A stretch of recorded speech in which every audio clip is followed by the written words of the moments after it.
is up? Yee! We getting it, boy. What's good?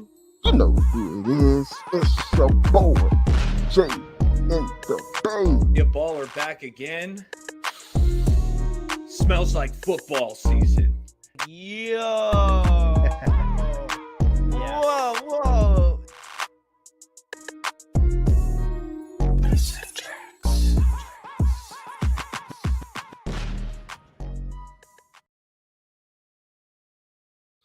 What is up, San Francisco 49er faithful fans? The 49ers clinched the 1 seed. What a way to kick off a new year. I got my man right next to me, Jay in the Bay Area baller right below. I'll start with you, Jay. What's up with it, man? What's good?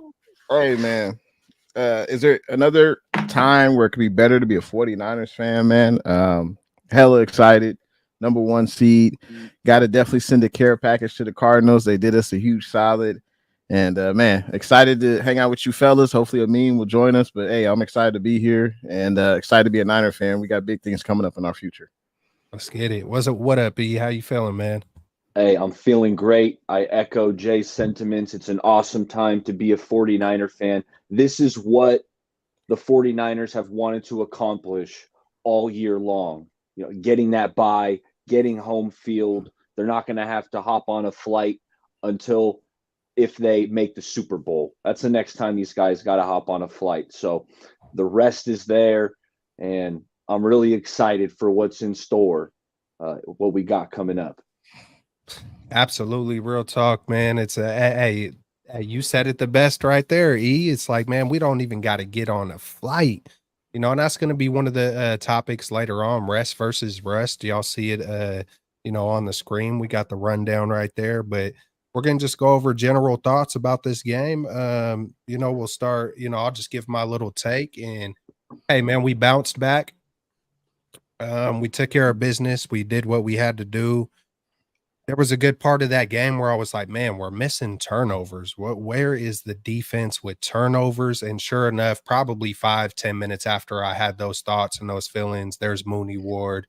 Was it Lenore? I think, it feels like Lenore was close to getting like 3 of them.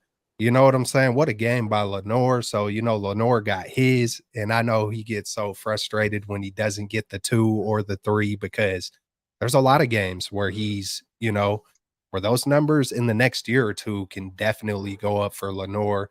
Purdy obviously bounced back. The 49ers bounced back just all the way around. Of course, versus an opponent like the Washington, I almost said Redskins, but the Commanders, I'm sure they'll switch a name again. But yeah, man, we did what we had to do. We went to the East Coast, and we've been successful heading out that way. We got the one. It couldn't be any better, for what you can accomplish in the regular season. Those are the goal. The goal is your division, and then 1 seed, obviously, for Super Bowl hopes like we got. So, hey, we're right there, fellas. But we don't have any major injuries, and I hope you have the injuries at some point in time, Jay, in the Bay. Breaking news today, Ambry Thomas with his hand. I don't know too much about it, so I'll just, I'd like to think that it's, from what I've heard, he should be available come playoffs, but I think our biggest concern is Eric Armstead. He obviously makes a difference for this team. But when I'm just looking at the bigger picture, we besides Hufanga, we haven't faced any like real catastrophic injuries. So we went through this regular season. I know there's 1 game left, but we locked up the 1 seed.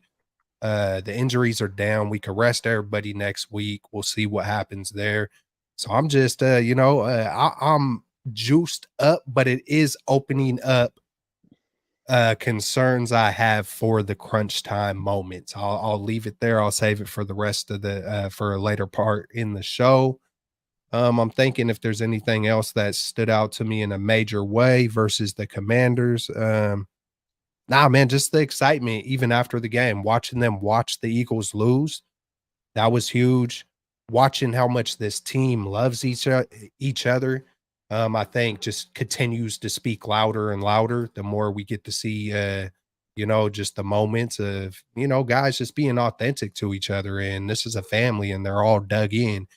And so those were my takeaways, man. I'll let you start it off. Eric, Bay Area baller. What were your general thoughts, man? Niners, it felt like the Niners were in control for the large part of this game. The only thing that, kept it close, you got to settle for a couple field goals early, let the Commanders kind of hang around. But, anytime you win the turnover differential 2-0, and then like the time of possession was almost double. The Niners doubled the time of possession of the Commanders. So, Niners were in control. That being said, it was 2010 there. I want to say it was in the third quarter. 2010, Commanders are driving down the field. They get it in the red zone. And then who comes up with the clutch INT? Charvarius Ward, fellas, is playing like a top 5 corner in the NFL. So love to see it there. Game-changing play. I was kind of the game clincher for me. McCaffrey, guys, in the first half, McCaffrey had 17 touches. That's a lot of touches, in a half. And then unfortunately he gets nicked with the calf, but Eli Mitchell comes in, steps up. I thought he was pretty darn good. Eli Mitchell was. That being said, like you said, Kelch, it was a great bounce back game for Brock Purdy. Coming off the 4 picks, he was back to being the quarterback, that we know and love, where he's so good playing within structure. He's hitting.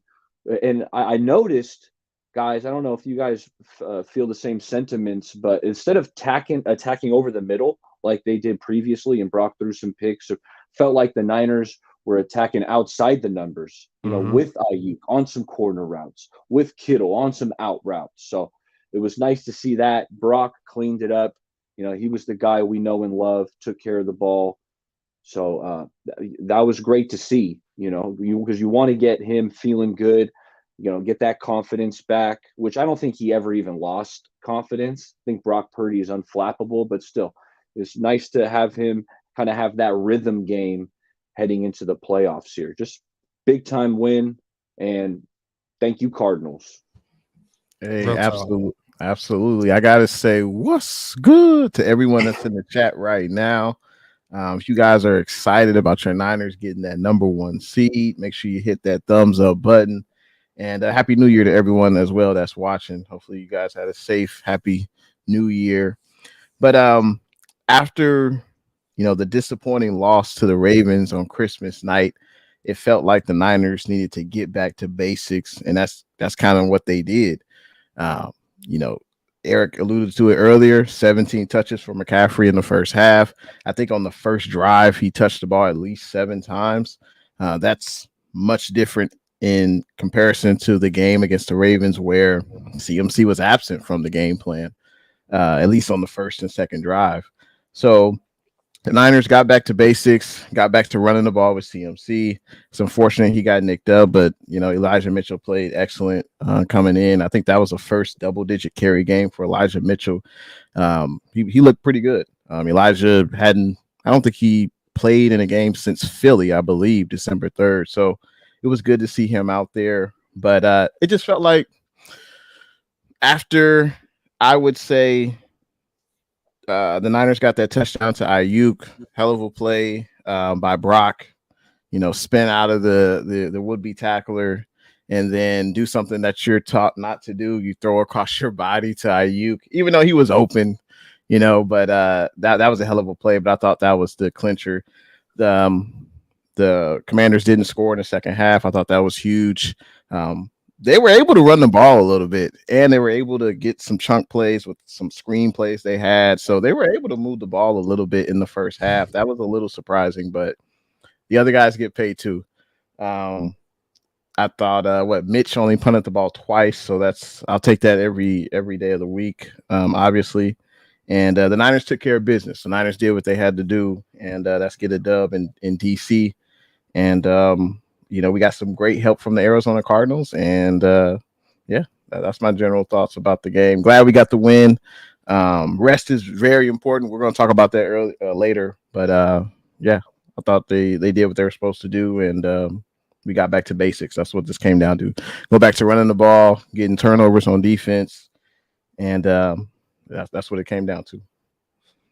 Real talk, real talk. Hey man, yeah, man, Elijah Mitchell, that was nice to see. It was hella it was hella cool to see him get the TD too. You know, it's like, hey, he hasn't had one all year. Just hey, like, don't forget about him, man. Like, it's easy to come to what people think are conclusions. And I like to think there's never a conclusion in sports because it's always shifting. What you might see for one game, folks might see a little bit, just a little bit of, Elijah Mitchell throughout the year, couple runs here, couple runs there. Look at the average, say 3 yards, he sucks. Like, nah, man, you gotta see a dude get a steady diet of something to really see what someone is. A lot of people like to see a quarterback for 3 years. Well, if that's the case, you really can't judge a running back 3 yards a carry if he's getting 2 carries a game or something like that. So that was cool to see the 49ers keep CMC a little more rested. He came up with the calf strain. Hopefully that's nothing too serious with the amount of punishment he's taken throughout the year. But to hop off of Mitchell, man, we got to talk about Brock Purdy, man, because regardless of how it came and how it happened and all the arguments, man, he did something that has never been done, or he is the all-time leader for yards in the season, San Francisco 49ers. And, that's nothing to sneeze at, regardless of where the NFL is today. I seen something, I can't even remember the point because it probably wasn't too important. The thing I'm going to say is that's an incredible achievement, no matter how you slice it up, no matter how you split it up. Like, congratulations to the 49ers offense. Shanahan, Purdy, going all the way back to making a hard move with Trey Lance and trusting in Purdy and really putting all your eggs in one basket and going in one direction and not, playing the fence and all that. So props to Brock for that. That's incredible. There's also another thing the 49ers did that has never been done in history, and that's to have 4 players with 1,000-yard scrimmage. But I think the difference, it's been done with the 2004 Colts, but it was different in this way where it was a tight end instead of a receiver. So that's the first time that's ever been done where, McCaffrey has 2,000 all purpose and the other 3 have at least 1,000 yards. And I don't think you can do something like that with just a guy who checks it down without, the only way you get something like that is when you have a guy who is, changing the game, who is a game changer. However, man. Jimmy would have done it, man. Jimmy would have done it. Hey, it's funny you say that because the stats of Jimmy in 2019 and the stats of Brock are very similar. They are really similar, but when you watch the game, it's different. It is different. There is certain similar, but Brock's stats are better in like every category, marginally. But it's like all that adds up. Yeah, it does. It's a game of inches, and anyone who truly watches the game can see that there's something special about guys like Buster Posey.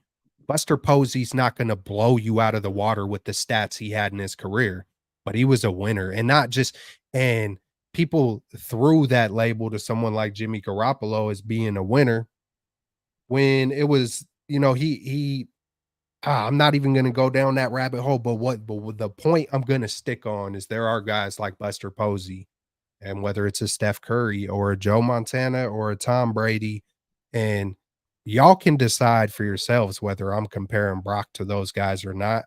Because I'm just saying what I'm saying. And what I'm saying is there's a special X factor that is unseen sometimes in certain people. And, I feel like Brock is that.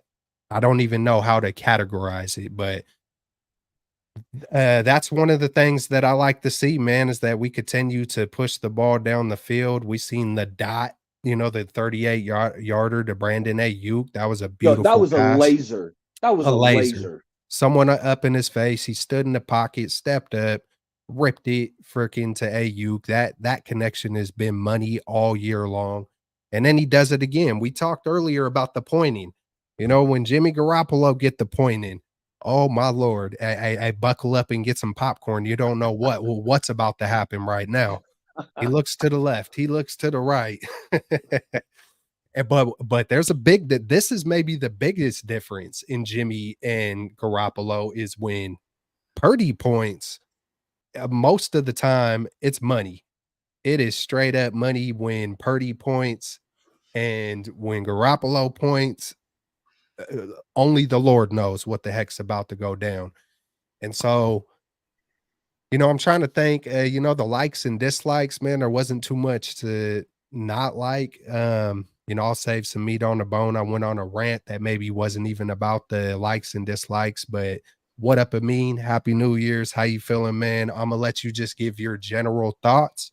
And then if you want to talk about the offensive likes and dislikes, and then we'll just rotate to Baller and Jay after that. Man, like the best thing about winning the number one seed is honestly just from the fans, like just as a fan, is that I don't gotta worry about next week. Cause I already know right now if the Eagles won and then like going into next week, how stressful that would be. Obviously the Rams, they're gonna be playing their starters, I think, for the most part. I mean, it would have been a stressful week. And as a Niners fan, especially you mentioned Jimmy Garoppolo.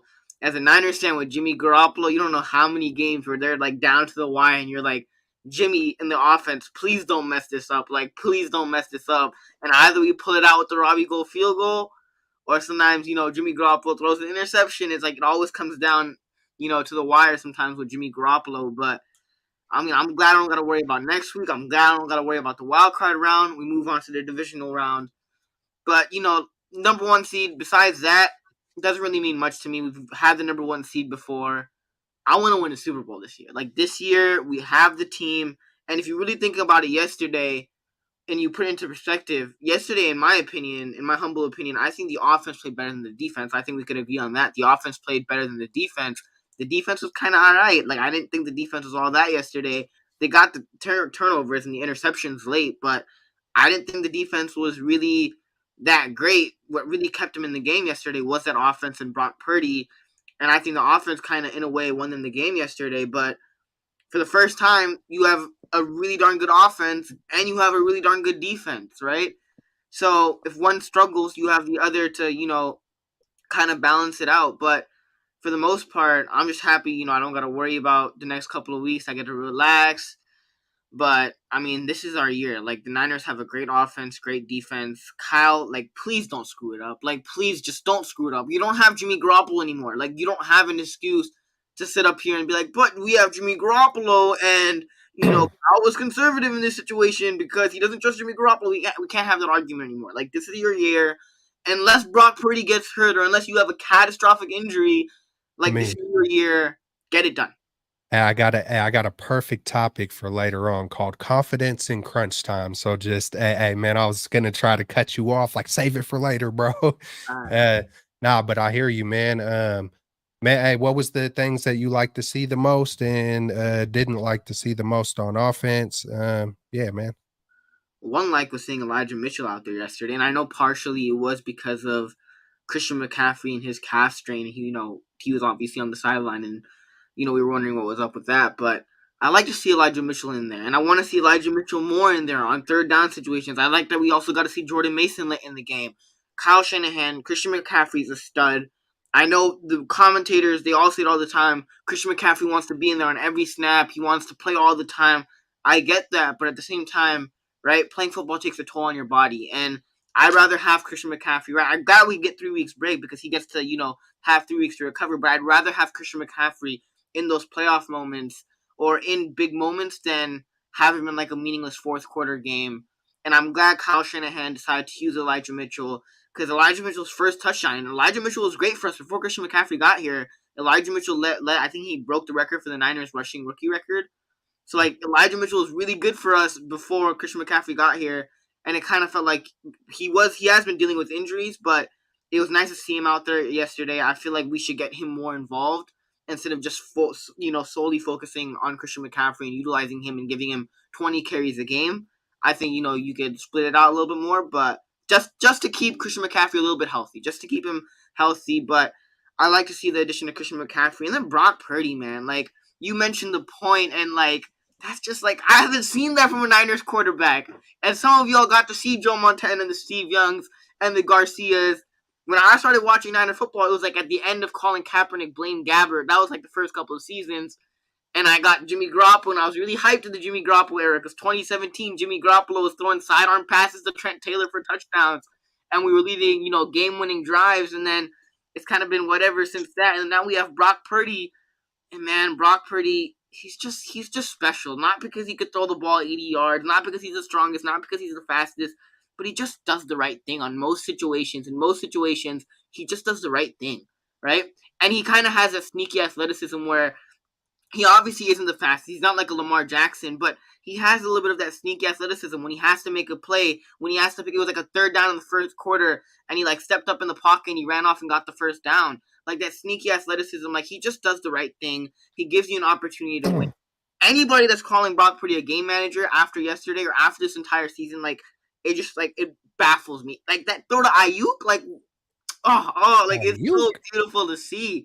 Like it's so beautiful to see. Like Jimmy Garoppolo throwing, like I said, I think I said a couple of streams ago, man. Kyle Juszczyk wide open down the sideline. Jimmy sails it over his head, and like I forgot who said it, but like the guy on Fox said it like yesterday. Like the commentator said it yesterday really well. Like Brock Purdy couldn't have handed that ball better to Brandon Ayuk on that throw. Like that was just a freaking dime. Mark Schlereth, or is this Schlereth? Yeah, Mark Schlereth or whatever. Yeah, Mark Schlereth. Yeah. Like I don't know those guys' names, but I mean, it's just fun to watch this offense with Brock Purdy. It's just really fun when you have a good offense that throws the ball deep at times, and that's can put up 30 on any team. It's just really nice to see. But yeah, it was fun watching that yesterday.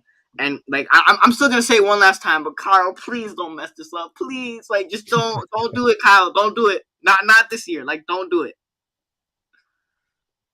How you feeling, E? Likes and dislikes, my man, on the O. I liked how Shanahan got back to running the ball. Like that was the main foundation. Against the Ravens, we talked about. I felt a little too pass heavy. So yeah, we love Brock. He's a playmaker. But the identity of this team is to run the rock. So I want that to be the mentality in the playoffs, like just like the Niners did in their previous Super Bowl run. Like if you can run it down a team's throat, that's what you do. So I kind of felt like that we got back to that game plan. So I liked that. And I want to shout out like Chris Forrester because I love how our team blocks, especially like in the run game and in the screen game. Like they block with such unison. And Jake Brendel, while he's probably not the best pass blocking center in the NFL, I see him making blocks like 10, 15 yards downfield routinely. So Brendel, he's a weapon out there in the run game and in the screen game, sealing off edges. So shout out to Brendel. Some more good on offense. I mean, Brandon Ayuk, man, bro, what does he have? 1,300 yards on the season? Like, come on, man. BA, this dude's awesome. And what also kind of adds to how special he is, or what kind of allows him to really show off his talents, is how it is a run-based offense. And with all these weapons everywhere, BA gets a lot of one-on-one coverage.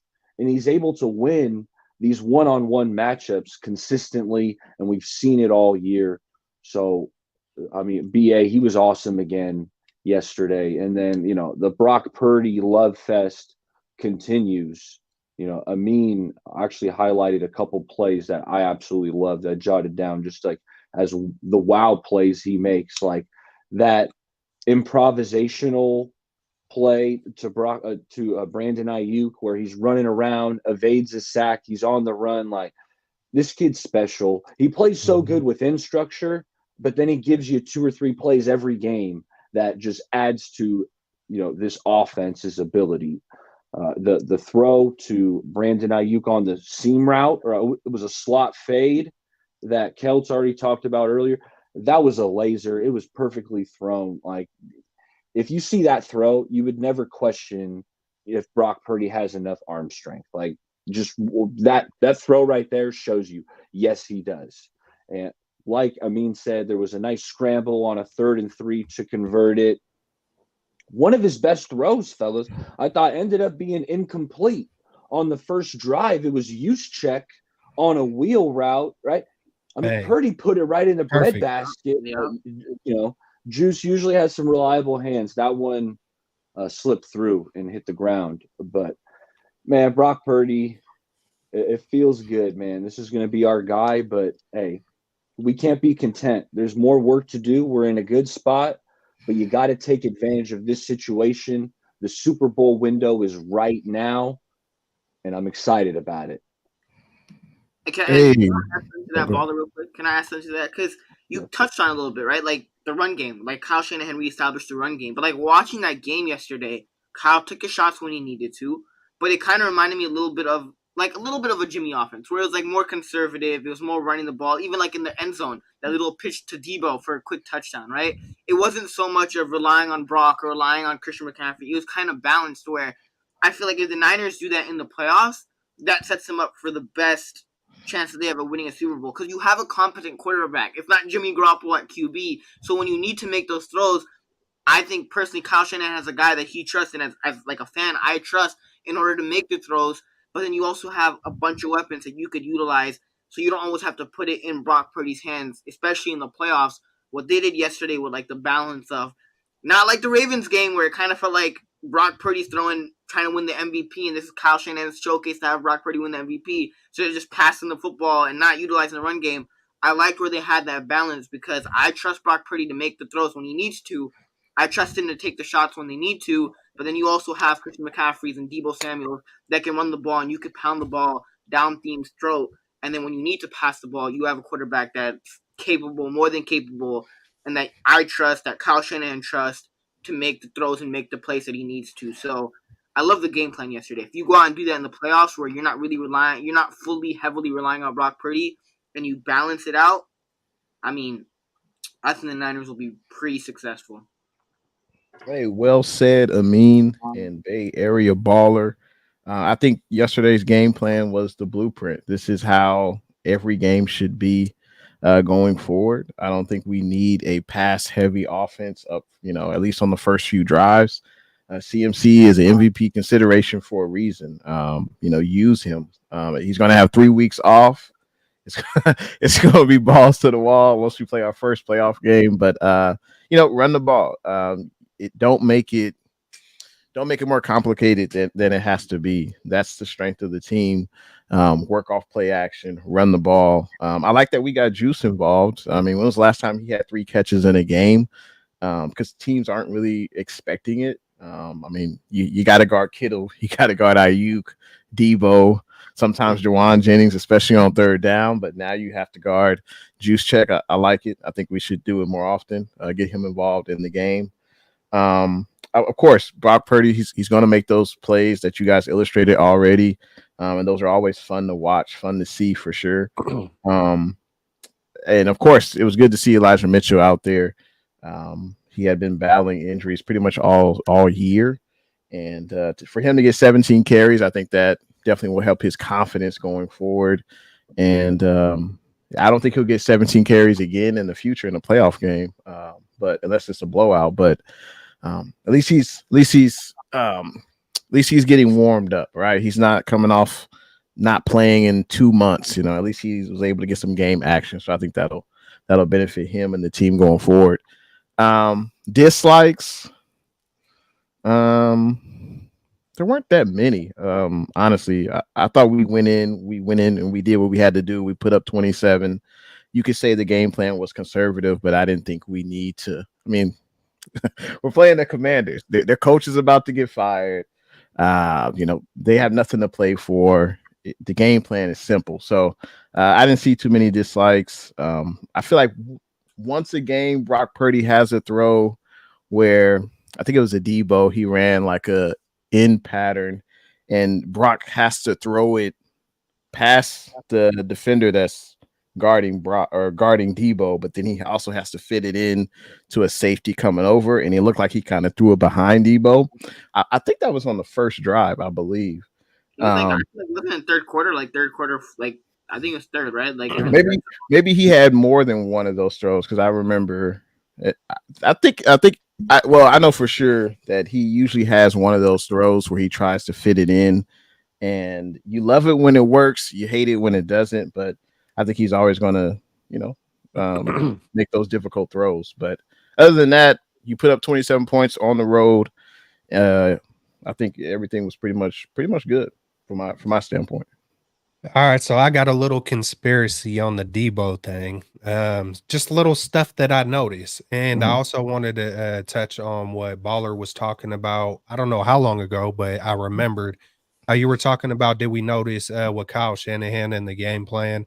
And I absolutely noticed it because when I was watching versus the Commanders, I was like, I feel like we're practicing for the playoffs right now. Like I feel like they're purposely running some of these things we haven't all year because the bread and butter's been the mid game and through the middle of the regular season, teams probably ain't gonna play you as tight, So now I think Kyle's anticipating things to tighten up. So hey, let's make sure we got these because I was complaining last week versus the Ravens. How come we're going so quick on some of these screens and throwing some of these way quicker? Like, hey, let's stick to our bread and butter in the middle. And I know that's where the interceptions came because they were kind of anticipating it, but I think Kyle kind of learned right there in that atmosphere. Hey, man, we got to get the quick game locked in, to hopefully open up the bigger passes and stuff. So I did notice that, Baller, because that's the first thought I had was, man, we're practicing for the okay. I see what's going on here. Yeah. When you look past, it's easy to see the surface and use logic, but sometimes it's more than logic. Sometimes it's more than the surface. And there's games being played inside of games, especially a team like the Niners who have been there for what it feels like 4 consecutive years. Please, for the love of God, Kyle, just do what Amin said. And yeah, but so yeah, man. And the conspiracy I had with Debo, it feels like Debo is one of the main guys that Brock Purdy throws it a little bit behind. I don't know if y'all noticed that or not, but to me, it feels like Debo's the main guy that Brock throws behind to. I've seen it more. I've seen it the most. That's just my eyes. Maybe I'm wrong. But so I got to thinking, I think Brock, he um is on detail so much. Working in off season with each receiver, I think he's a little scared because of Debo's stature or maybe Debo's hands to lead him a little too much. That's just my own conspiracy that I think he specifically tries to put it directly on Debo, and because of that, sometimes it's a little behind. I think with someone like Ayuk, he's going to kind of float it out there a little bit more with the longer arms, and that's just my thing. It doesn't matter. I mean, the one takeaway I would take away from my own, hypothesis or conspiracy is that, hey, I like the fact that Brock is looking at things, looking at things in that much detail. Like, hey, how am I going to throw it to Kittle? Okay, I know Kittle kind of likes it a little more like this. I might, switch it up to each person. I think that's just what I think. But I think my anyway, theory on that, why go ahead. we kind of see some more of those passes that tend to be behind on Debo's running more routes over the middle of the field where Yeah, it's like you can't lead him so much because there's like another zone defender yeah, there, as opposed to like a guy like Ayuk who can win deep and win, on more over routes or to the sideline, so he's not Purdy doesn't have to fit it in, between defenders and kind of throw it away from guys. That's just my theory, but you're no, right. It does feel like, and Debo, well, we love Debo, but we don't talk about like how great his hands are typically, so yeah, that, I definitely see where you're coming from. It does seem like Debo's kind of reaching behind for some balls, but I think it has to do with where he typically runs a lot of schematically, his routes. yeah. No, yeah, that makes way more sense to be honest. But yeah, man, it's something I thought of just watching the game. There's a lot of little Yeah. things like that. I might not even speak on it. I was like, hey, why not? Hey, we're gonna hop to the defense, the defensive side of the ball, the likes, the dislikes. We'll start it off with Jay this time. And for me personally, I was frustrated on like, man, this is like kind of back to back games. Where's the fire from the D? The turnovers is the fire that I'm talking about. I need to see that we can still take the ball away, man. And, I wasn't even really worried about the score or situational. I just want to see the momentum. I want to see that fire. I want to see, and sure enough, a good 5 minutes later, Mooney gets a pick. Lenore could have had about three. Lenore winds up getting a pick. So I love to see that. You guys were talking a little bit earlier about the run game. They were gashing us just a little bit, but at the same time, I think that goes back to Eric Armstead. Hopefully, he's going to be primed and ready for the playoffs. Hopefully, he's got 3 good ones in him because we're going to need it come playoff time. Maybe we'll see Joseph Day. We'll see what happens with that. Yeah, heck of a game by Lenore, man.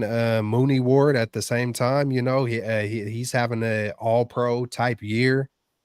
And man, I gotta slip this in real quick. I put a tweet out, and my apologies, fellas, but Ayuk. I gotta just say something about Ayuk real quick because thinking about Mooney makes me think about Ayuk. Just it feels like they're having all pro seasons, but because he doesn't have 8 interceptions or because Ayuk doesn't have 12 touchdowns, feels like they might get minimized lightweight. But I think with wide receivers, they got to account a little bit for the blocking, or they got to account, just as a total wide receiver. I don't think anybody's having a better season than Brandon Ayuk running 70 yards downfield to block for his teammates, to the route running, the just continuing to improve, the just everything that Ayuk brings, regardless of the other guys, because he can only control what's coming his way. But I want to put them in the same basket, Mooney Ward and Brandon Ayuk. They better at least get Pro Bowls. Maybe they're not going to get the all pro, but they, especially Ayuk, man, definitely he deserves to be a Pro Bowler. I don't see any reason why he wouldn't be, regardless of the yards, but he's right up there. The dislikes on defense, it's kind of tough, man. I just feel like it was a solid game all the way around, offense and defense. There wasn't one glaring thing that pops out to me, but I'm gonna let you take it from here, Jay in the Bay, on the defensive side. Hey, appreciate that. Hey, I just want to say what's good to everyone that's in the chat right now. Libby's World, NYC, Lowe's D, Rick Diaz. Appreciate everyone tuning in. Tile, Rob, Don. Appreciate everyone leaving comments as well. Going into this game, Sam Howell, he's been sacked 61 times. That's a lot.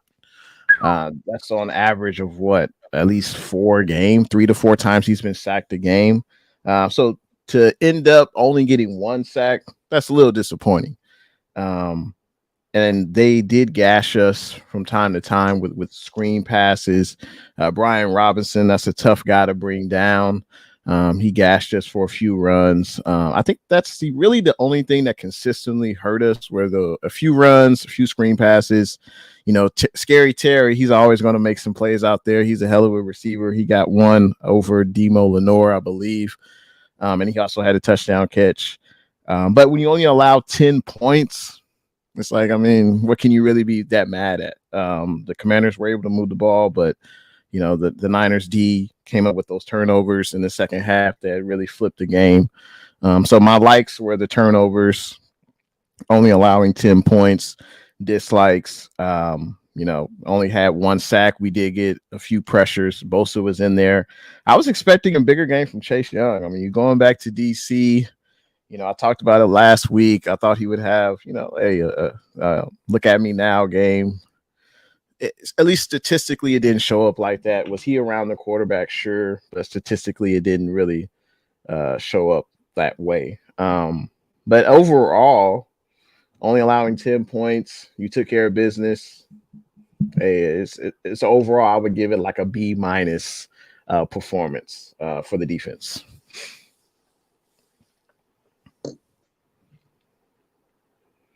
I think you on mute, Kelts. You on mute. How you feeling about the DE? I got some names jotted down, on guys I thought had a strong performance. I got to touch on a couple guys who have already been spoken on. Demo, thought Demo had a really good game, had the interception, almost had a couple more. And he did give up the one catch, like Jay said, on the seam route to Terry McLaurin. Terry McLaurin's a good player. That being said, with Demo, I think we got like our nickel corner for the next 3 or 4 years. I'm pretty content with what Demo's been giving us. He's always willing to stick his nose in there in the run game. Good performance yesterday. And then, Charvarius Ward, I got to say it again. He was awesome. That interception he had with the score 2010 and the Commanders driving, it was just a game-changing, kind of game-clinching interception. And guys, on that route, like on that interception, the ball was intended for Terry McLaurin. Terry McLaurin, I just said, he's a good football player. Charvarius Ward, his coverage on it was awesome. McLaurin tried to go outside, tried to get Ward to bite outside and then come back in. Ward didn't fall for it, not a second. And he was just all over it, smothered it, got the pick. It's his 5th on the year. Charvarius Ward's been freaking awesome.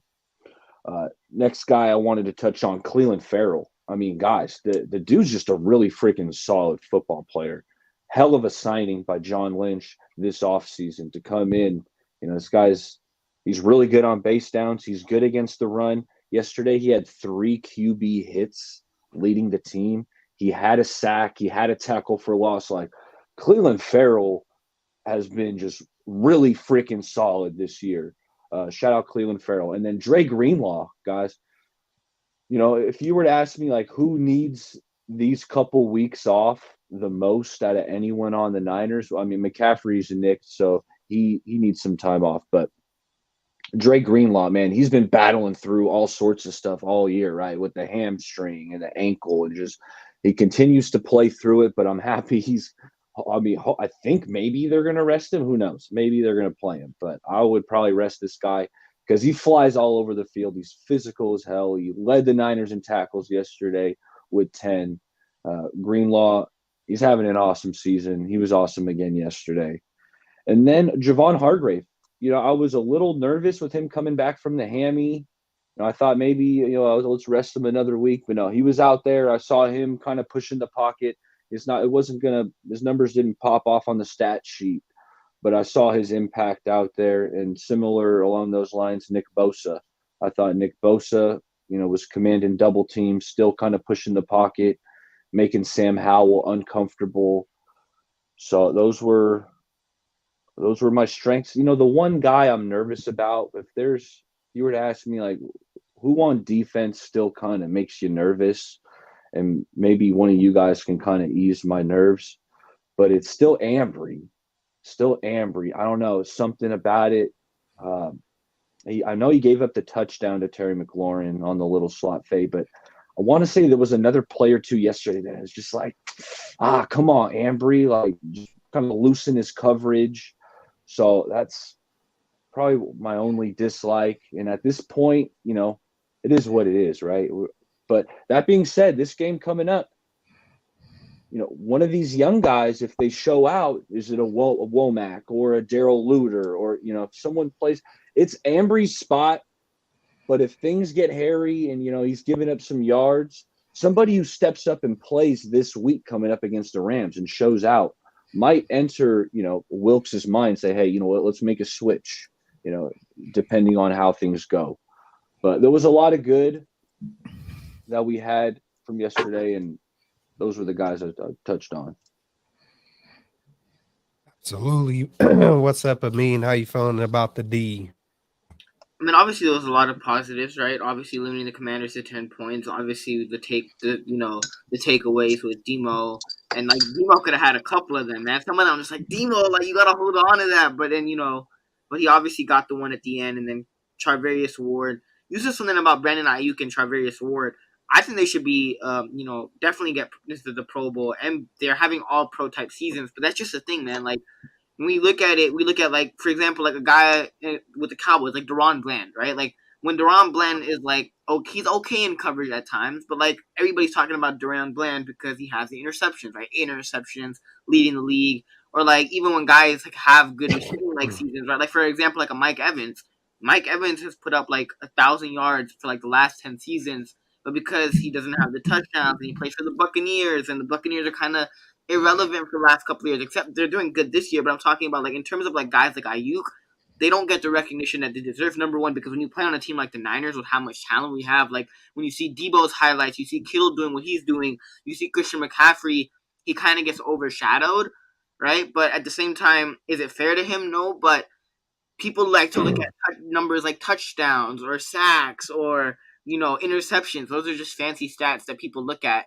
And obviously we know that even regardless of them not leading the league in interceptions or leading the league in touchdowns, they're still having really damn good seasons. And it actually makes it more impressive when you think about it, because when you have a guy like Christian McCaffrey, Debo Samuel, George Kittle, and then you also have Ayuk, and Ayuk is still freaking dominating, right? And with a team that isn't necessarily the most pass heavy, right? Like Brock Purdy isn't throwing the ball 40, 50 times a game. And when you think about that, you're like, damn, Brandon Ayuk is having a freaking phenomenal season. He isn't like I feel like he's the wide receiver one, right? I think he's the best receiver on the team. But when you think about it with Debo, Christian McCaffrey, all these guys, yet he's still producing at such a high level. And the offense, you could say, isn't necessarily a pass first or a pass heavy offense. And he's still dominating the way that he's doing. I think that makes it even more impressive, even if he doesn't have the touchdown, he doesn't have 10 plus touchdowns in the season. And even Charvarius Ward, he leads the league in pass breakups. He leads the league in pass breakups. And like he said, I think on Eric Armstead, he was with Eric Armstead on like a podcast, and he was like, if I start catching those and turning them into interceptions, right, which he has done the last couple of weeks, but he's having an all-pro season, right? But those two guys, like you mentioned it, Kels, like those two guys are balling out, but they don't get the recognition that they deserve. In terms of the defense, obviously, right, like Tarvarius Ward, De'Armond Leonard, they played well. But Jay, you mentioned it, right? Jay, is that, I mean, Sam Howell's been sacked 60 plus times this year. And obviously, the defense definitely didn't make Sam Howell's job easy, but I feel like they could have gotten a couple of more sacks yesterday, especially against this. Like they said in the beginning of the game, like the Commanders were playing like 3 backup offensive linemen. Like they didn't have their starters in. And I expect, like, even though it wasn't a bad performance, I just feel like when you look at the circumstance of the Commanders not having their starters, when Sam Howell's been one of the most sacked quarterbacks in the league this year, I felt like the defensive line could have had a better game. It's hard to do it against Lamar Jackson. I understand that, right? Like last week, I understand. It's hard to do it against Lamar or a Kyler Murray. But when there's backup on the offensive line, when Sam Howell's the most sacked quarterback this year, I felt like the defensive line could have done just a little bit more, right? I expected more. Chase Young, he had a couple of good run plays where he stopped the run, where he got after that. But I feel like I wish we would have seen more from him, because I thought, like Jay said, like I felt like coming back to Washington, he would have had at least one sack in the game, if not a multiple sack performance. But he had some nice plays here and there, but it was whatever. But yeah, defensive line, felt like they could have done a little bit more. But it was one of Nick Bosa's better games in the season. If you look at least throughout this year, it was one of Nick Bosa's better games. You saw him a little bit more. I think he got the sack, unless they gave it to Clean and Farrell. I don't know if they gave it to Clean and Farrell, or someone else on that play. But I think he got that sack. But one of Nick Bosa's better games in the season. Not really worried about the defense, but yeah. Besides the fact with the 10 points, I felt like the defensive line could have done a little bit more. Hey, just real quick about Ambry Thomas. Like, I think he's played pretty well for a majority of the season. Now, if he struggles in the playoffs,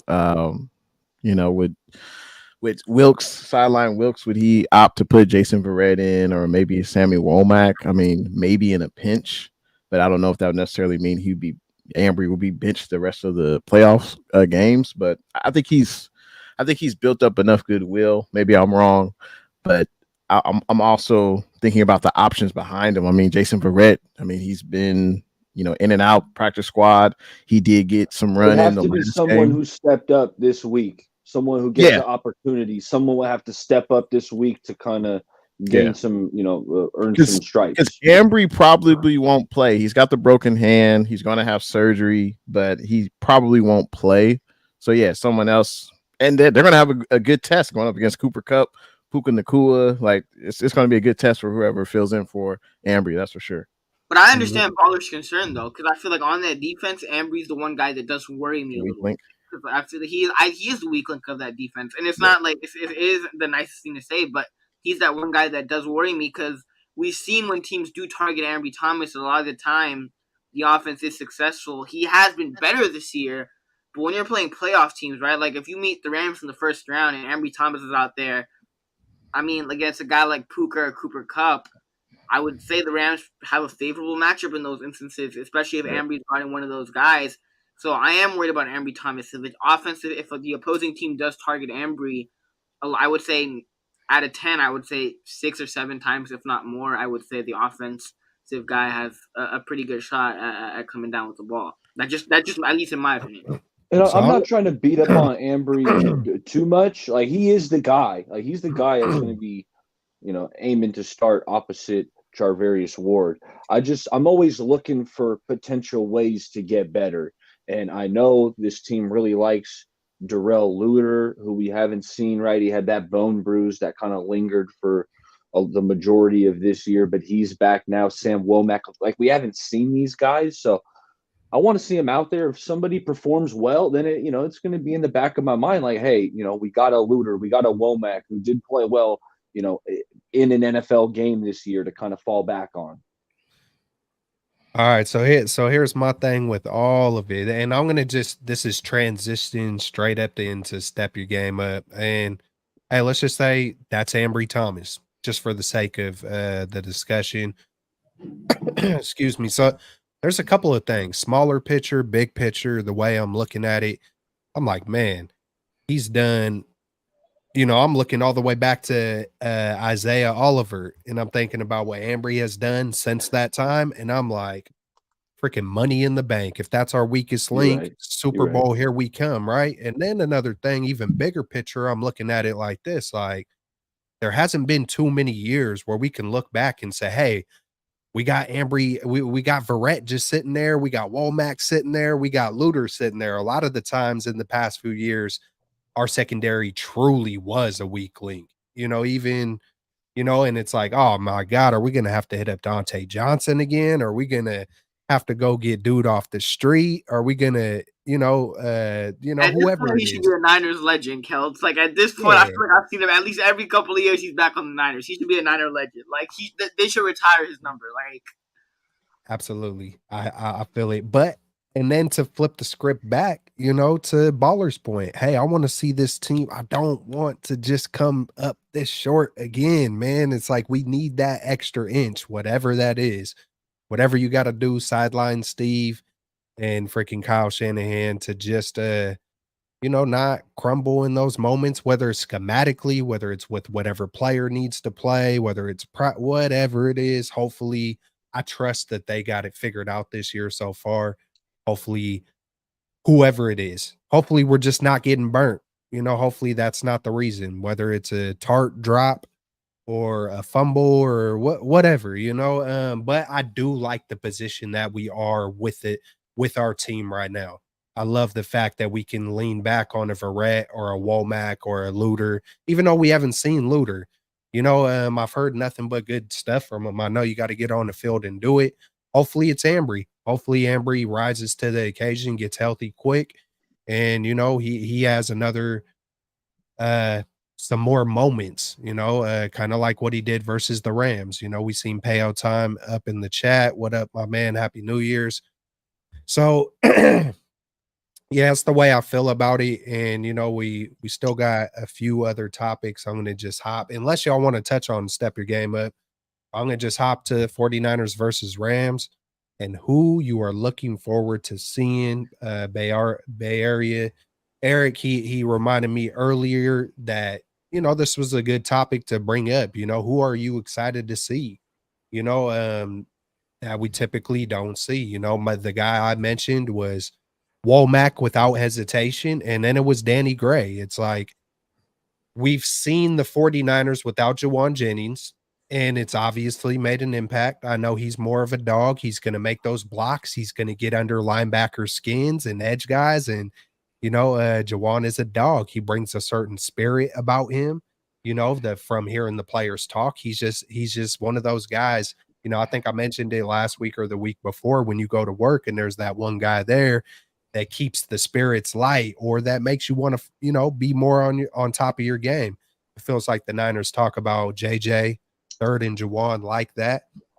So, I think Danny Gray gets looked at like he's a young guy and he's nothing but speed and he can't block and he jumps off sides or false starts or whatever. But I want to see a good dose, just like I was talking about Elijah Mitchell. It's hard to really point your finger at someone when you barely see him. So I would love to see Danny get the whole route tree, bust it all out, bust the slants, the whips, the digs, whatever it is, bust it all out for Danny Gray. Maybe it's too late in the season, but he has been back at practice. Ray McLeod, that's some more injury news that I guess he is off of IR and he's going to be able to come back. So, that would be cool to see him get some reps in versus the Rams. And just to go around the table, we'll start with Jay. Who are you most looking forward to seeing? And just anything else you want to touch on when it comes to playing the Rams? Yeah, absolutely. Real quick on just step your game up. Not a specific player, but just how we defend like the screen passes.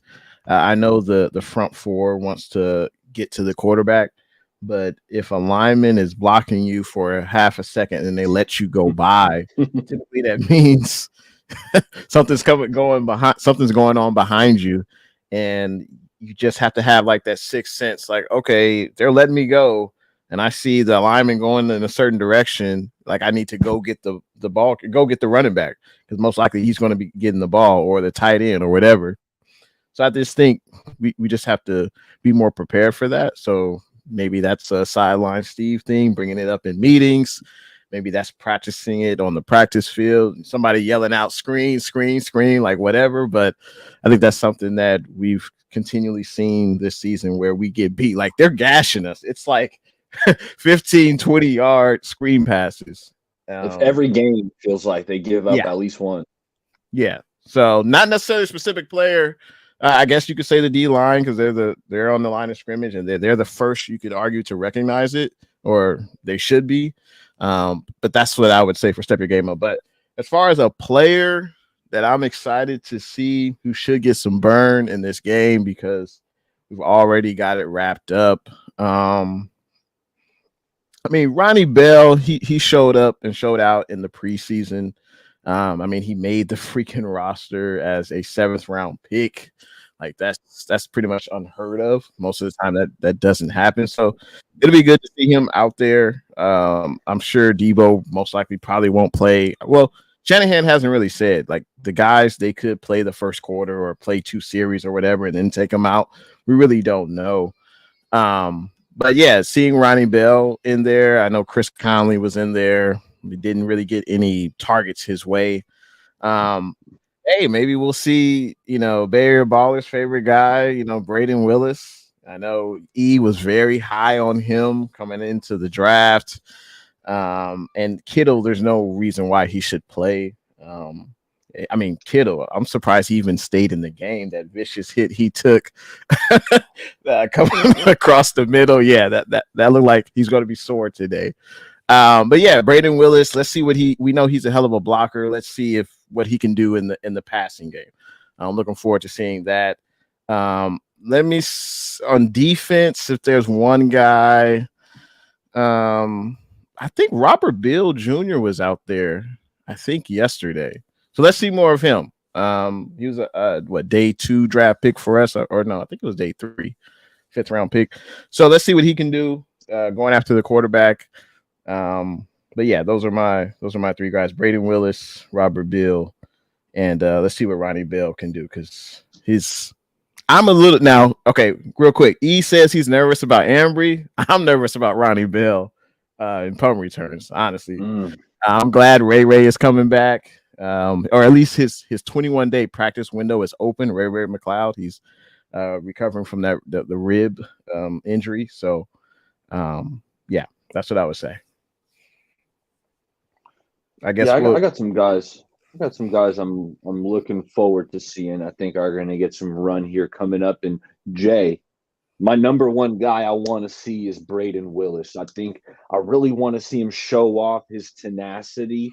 Like that's what made me fall in love with him at Oklahoma. It's like this guy gives everything he's got on every play, in blocking, on pass routes, after the catch. Like he's just a tough son of a gun. So I'm really hoping we get to see him in action and he catches a couple balls and you guys get to see how he moves people in the run block game. The second name I'm looking at is Darrell Luter. I want to see this kid Luter. Man, he's got the prototypical size. He had a year, at small school. He's a small school guy, but great year in terms of turnovers, ball production, picking balls off. Like, I want to see what this kid Luter's got because I know they were high on him in training camp before he dinged up the knee. So I want to see Luter out there. And then how about Sebastian Joseph Day, right? The newest addition. Let's hey, maybe give Hargrave. Well, I know he came back from the hammy. Give him, the game off, and let's see some of these other guys. Like we've seen a lot of Kevin Givens, we've seen a lot of Kinlaw, who, has had a pretty good year.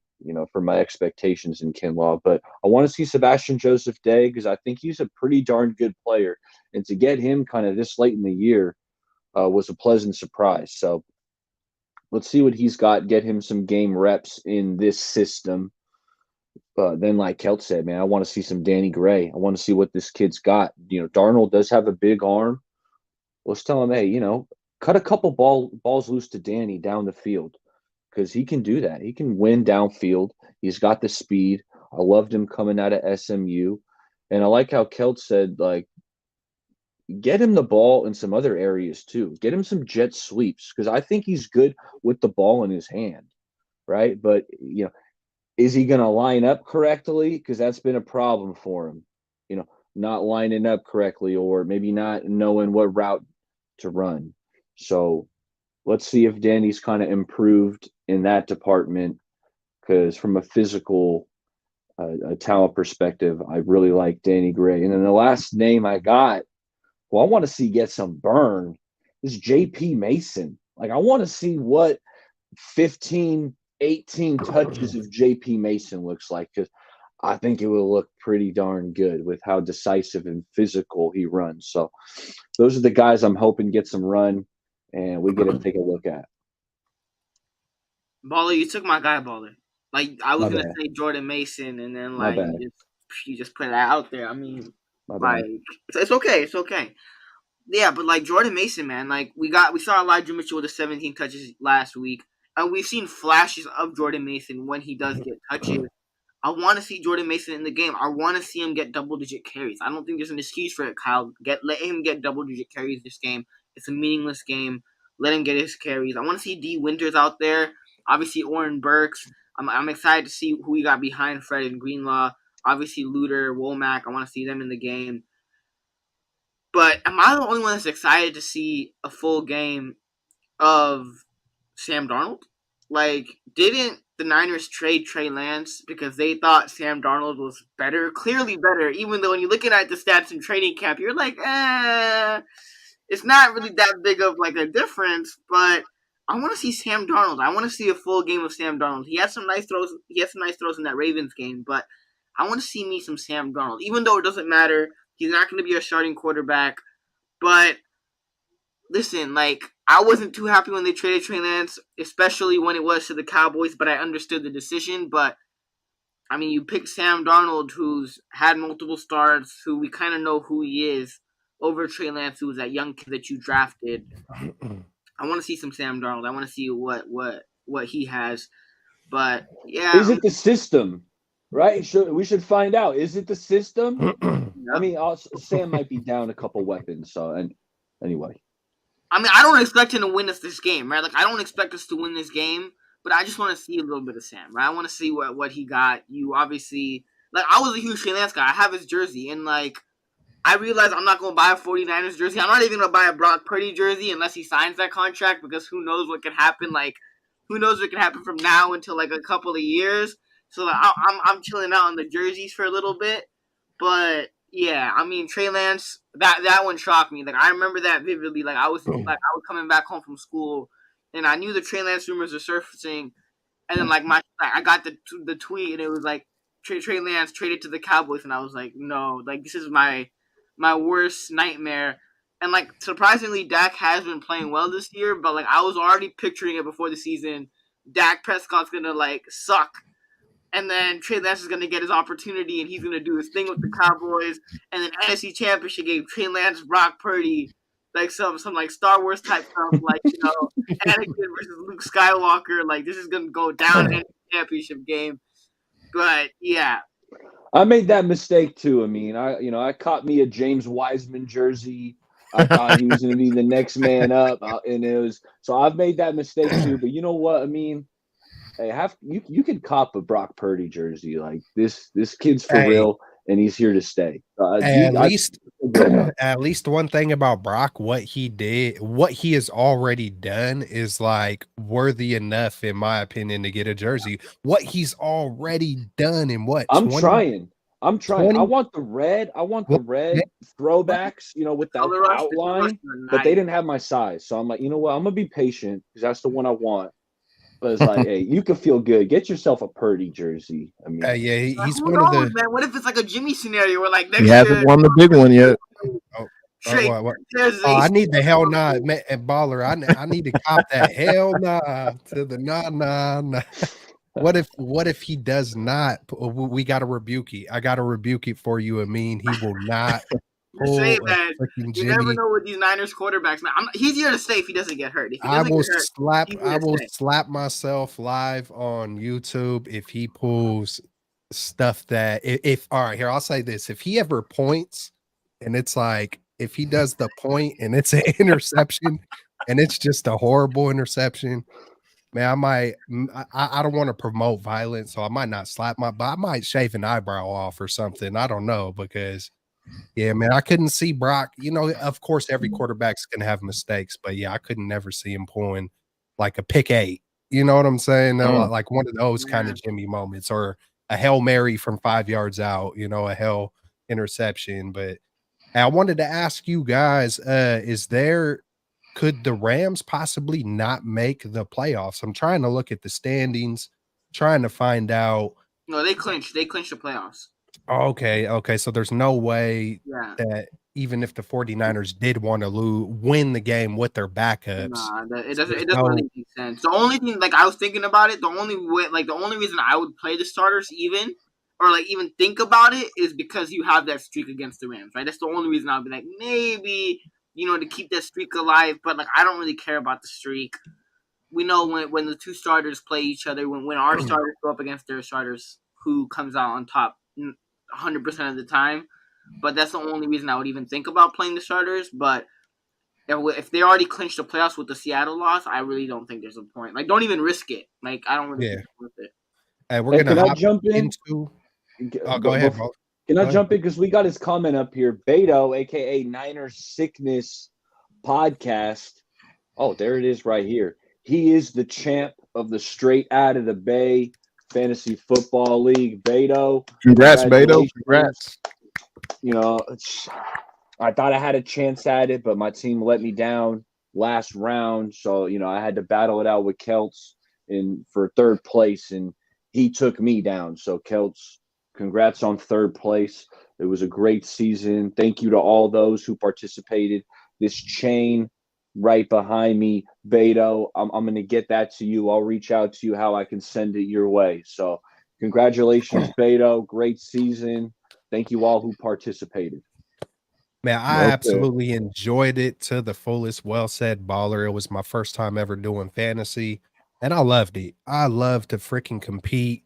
I'm so much of a competitor. I'm over here looking at, I'm rooting for Jay to get his first freaking win. I'm looking at everybody's stuff, man. I'm looking at a long time, man. That Pacheco trade, though. Like, that was really damn good, man. That was a really good trade. It's funny because if you look at the numbers, they're kind of close, but it's like if I didn't have Pacheco, yeah, I probably wouldn't have made the playoffs. It was just that one move.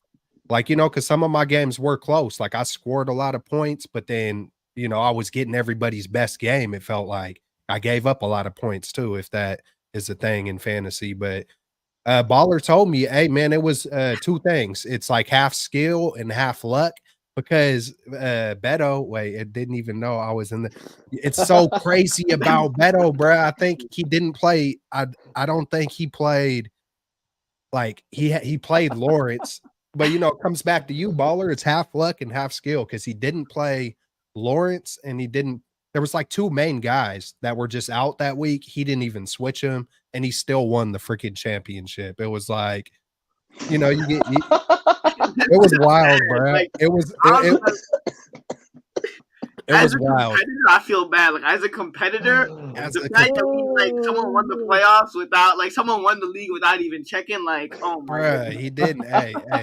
Hey, that all I could think about was Baller just saying, like, hey, it's half luck, half skill. Like, you gotta but hey, man, hey, that was full luck. I mean, that was pretty good, Beto. Like he just sat back, ate his freaking, he was eating whatever he was eating on, drinking whatever, and just came out with a damn championship, bro.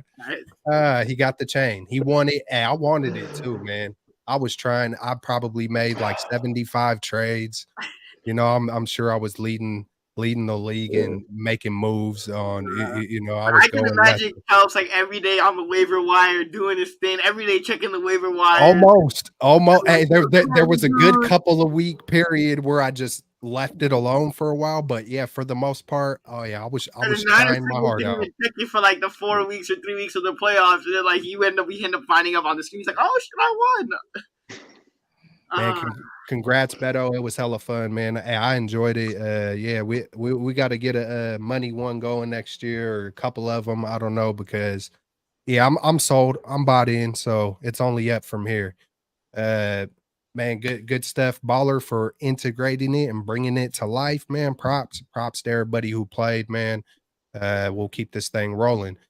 All right, so the rest versus rust. I'm gonna just go ahead and just start it quickly, end it quickly, and say personally, I don't like the middle stuff. So I either want all my guys sitting or none of or all of them playing. I want to either treat it like because I don't want to start tiptoeing because I think that's when injury could happen. I either want my guys playing the whole game and going playing it just like any other game or don't play at all. That's just the way I feel about it, one way or the other. Jay, we'll start with you. How are you feeling about the rust versus rest? Hey, the Cardinals did us a huge solid. Well, they All did. right, They did hey, two. y'all gonna have to hold it down for a few minutes. Okay, okay. Hey, I just want to say the Cardinals, they did us two solids. One by drafting Kyler Murray and not drafting Nick Bosa. That was the first huge solid. And then the second one was beating the Philadelphia Eagles in Philly when the Cardinals really had nothing to play for. So, kudos to them for that victory. Now we can actually rest our players. Obviously, CMC is not going to play. I don't think Trent should play. Kittle, Debo, but then you can't rest everyone. Only 46 guys suit up on game day, so there's only so many guys you can rest. But you figure at least, I don't know, can you get 10 guys, 10 total guys to not play? I think you can because you're gonna bring up some guys like we mentioned, Womack. Maybe Daryl Luter comes in. There's Jason Verrett. So other guys will have to step in place, but it's a blessing. It's a blessing to not have to worry about week 18, as Amin said earlier on in the show, that we don't have to worry about it. We can kick back, relax. Week 18 doesn't matter who wins or loses. So, and then we got the first round bye. NFC runs through Levi Stadium. So I like the rest. I like to rest the players. I can't really be concerned about rest. I would be more concerned if CMC plays and then he gets hurt and we're worried about, we didn't want him to be rusty going on because he's got 3 weeks off. Yeah, I just couldn't I couldn't live with that decision. So I say we rest the players, I should say, and we'll build up we'll build up that what you need in a game. We'll build that up through practice. We'll also build that up. Look at the chain. Look at the chain. That's a nice chain. Nice. That's nice. That's a nice chain Beto's gonna be wearing. Hey, but And yeah, I can't put definitely- it on either. That's the thing. I never even wore it because I felt like that you can't. would just You be can't wrong because now. I hadn't earned it. So I'm not going to put Exactly. it on now. But Beto, let me know. We got to link up. I'll send it your way. That's a nice chain. Beto's gonna have to take a picture. Picture of it. I'm gonna say it's like that one like when you're in that group project and like that one person that doesn't do anything in the group project and then he ends up and like he doesn't do anything in the group project and like everybody else is doing their thing and yet he still gets the A. But props to you, Beto. Like you drafted the team to do that. So Yeah, it's funny because he didn't even like Kel said, he didn't play his quarterback, he didn't play a receiver, and then the defense had -1. So literally three players had 0 points. He still won, but hey, sometimes it's luck. But yeah, rest the players. Don't worry about the rest. I'm more concerned about rest and health than I am about rest. Absolutely. Yeah, man, I don't know how it is around your guys' areas, but yeah, out here in Vallejo, yeah, the explosion should probably continue for a good week. So I don't I heard know there how was a sick ass sideshow last Huh? night over in Vallejo. Kels, It doesn't stop, bro. It's It's every on a live stream, but huh? we can Say it talk again. backstage if Kelts was like in the middle of his sideshow. I heard that was going down in the Valley Joe. No, I just sounded like, two shotguns, just went off right out my front door. So I had to just do my due diligence, you know what I'm saying? Yeah. Just check it out, make sure the family's cool, let the dogs out, let the pit bull out, let the hunting dog, I got a hunter, I got a German short-haired pointer who is extra aggressive, and I love that and hate it at the same time, but it comes in handy sometimes. Got my pointer in my pit, go sniffing around, make sure everything's good. And yeah, man, it gets wild. The sideshows never stop out here. It's been that way my whole entire 37 years, basically. And the shots fired never stop at the same time. But around New Year's and the especially 4th of July, man, it'll go for like a month. It'll be like a month, bro. It's like no games. It's wild out here. Yeah, if anybody needs to be humbled, come to Vallejo. I'll just leave it at that. Hey, just real quick on NYCE's comment. Yeah. Debo has 871 yards receiving. I don't know about you guys. I don't know how you feel about that, but it's not worth it to me that he plays even a quarter to try to, because he's not going to get 130 like yards in the game versus the Rams. It's not even really important at this point. But Absolutely.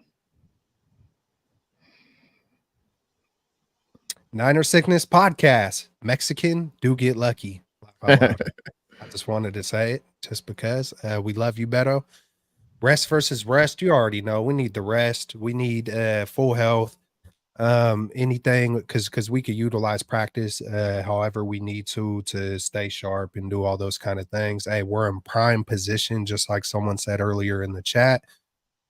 So yeah, man, that's what I'm pretty sure we're, I wasn't here for some of it, but I'm pretty sure we're all on the same level, just being logical with that one. The toughest opponents, man, and just you know what? Actually, I want to hop to this one. Amin, he alluded to it earlier, like Kyle, like, just what's your guys' now that the regular season is basically done, man, it's playoff time. And this is probably the most concerned I have felt. Not saying that it's just playoffs. Memories start coming back. Coming up short comes back. 0-38, down by 8 in the fourth quarter starts rearing its ugly head. And I start thinking about, when has Kyle ever come through in crunch time? When his Brock Purdy, and being fair to Brock Purdy, he's only played 20 freaking NFL games. It's more about Kyle. But Brock is in the position leading the team. It was Super Bowl aspirations, so he has to be included at the same time. But neither one of them have shown so far that they can do it in crunch time. When you're playing a really good team and you're down, we haven't been able to win that game. Hopefully, we're never down in a game like that. You know what I'm saying? So It's kind of, but that's the one thing that concerns me. I'll just say that when it comes to crunch time, I am confident that this is the year we get it done. But at the same time, I'm not confident in Kyle or Brock in that situation being down versus a really good team. Maybe this is the year where they can prove it and give all of us fans that confident, the Joe Montana comparisons and that extra special X factor that I talk about, the unseen intangibles.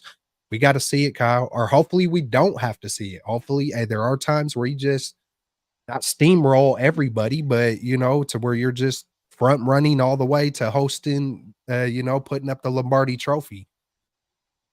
It's hard. I feel the most confident I've ever felt. And at the same time, little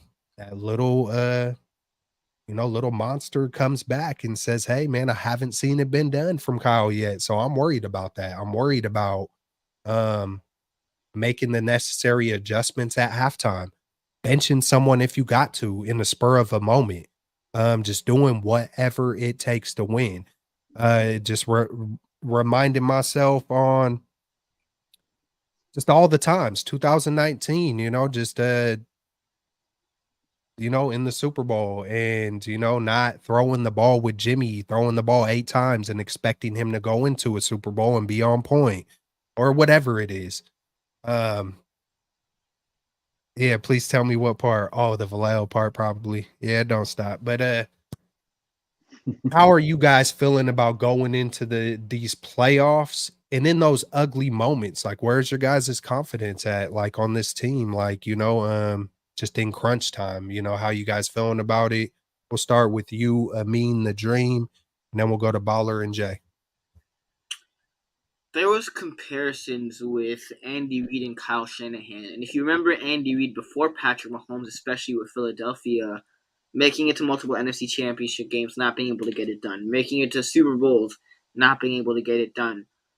And then once Andy Reid found that quarterback, he made it to the playoffs with Alex Smith also, but once he found that guy in Patrick Mahomes, that's when he started, winning Super Bowls. And obviously he has the 2 with Mahomes.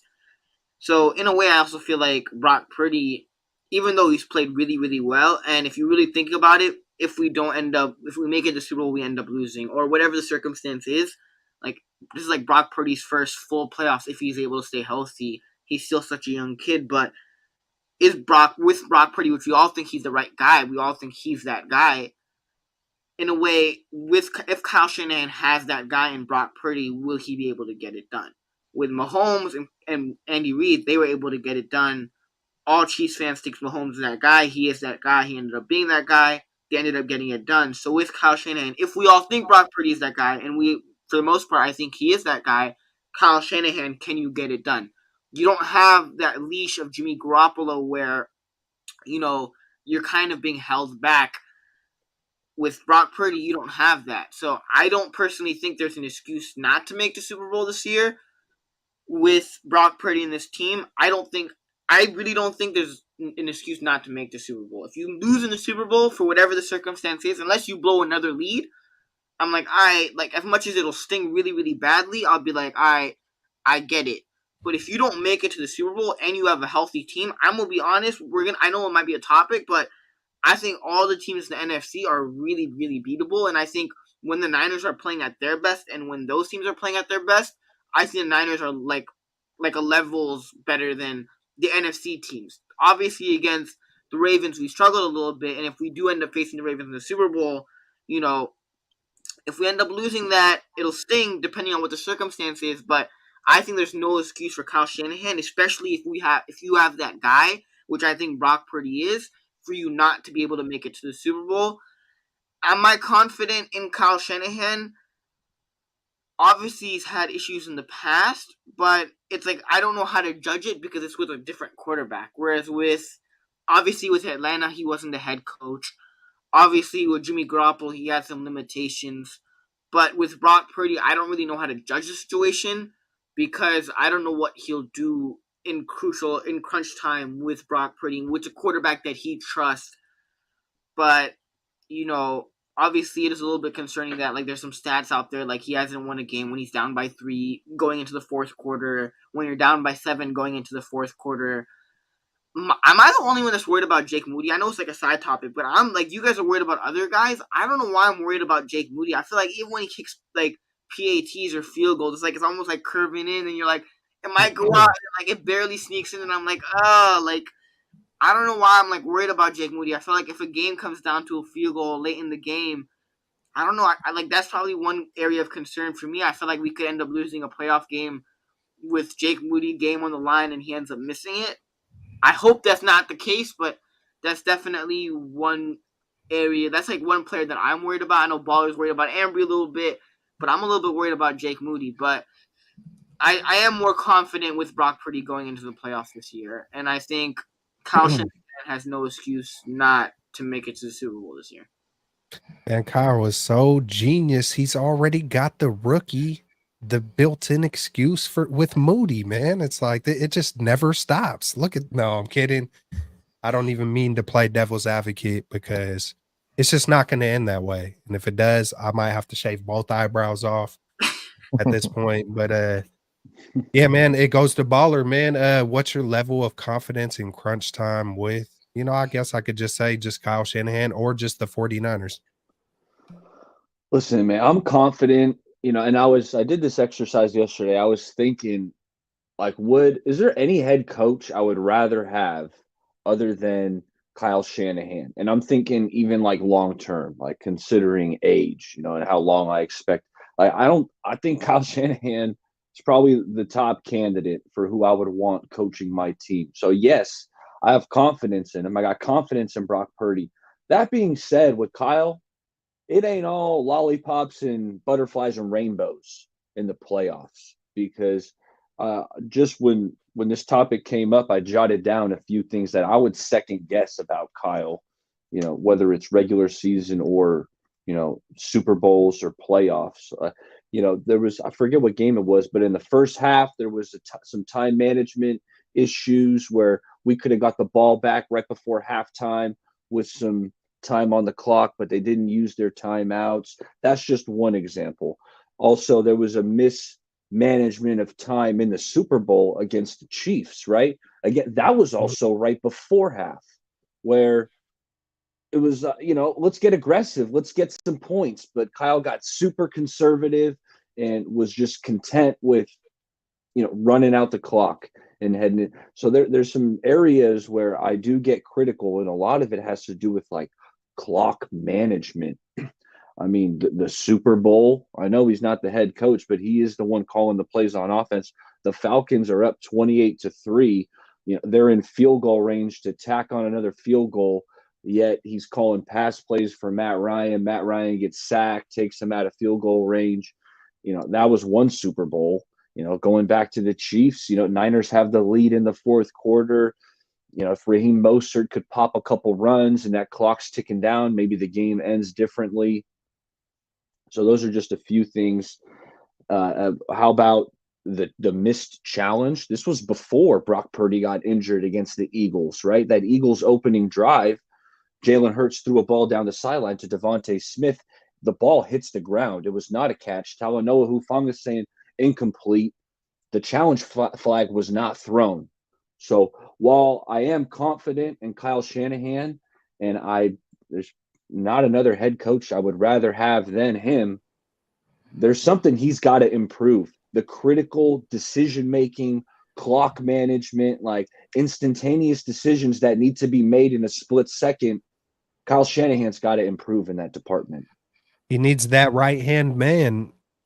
Somebody that's supposed to be Anthony Lynn, Kelts. Yeah, because right? Kyle, it needs to be somebody, whoever it is, whoever it's supposed. He just needs to lean. You have to lean on someone because Kyle's the play caller and don't you know, and the head coach.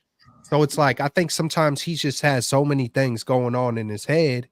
But go ahead, Ami. But Kelts, isn't he an offensive genius? He's like the smartest guy, best right? So like I feel like he does need someone else, but at the same time, we all know there's a little bit of an ego to Kyle Shanahan, right? So like I feel like I wish he had I wish he was an Anthony Lynn or someone else, but in those situations, I'm also wondering, would a Kyle Shanahan listen to like an Anthony Lynn or someone else? Because Kyle Shanahan does have a little bit of that just yeah, no, I hear what you're saying. I mean, just need to have that one guy, especially in the playoffs, that like, hey, like this is your assignment for this week where he's only paying attention to those 4 or 5 things just to relieve that split second thinking from Kyle when he's already thinking about 3 other things, to where it just because it moves quick.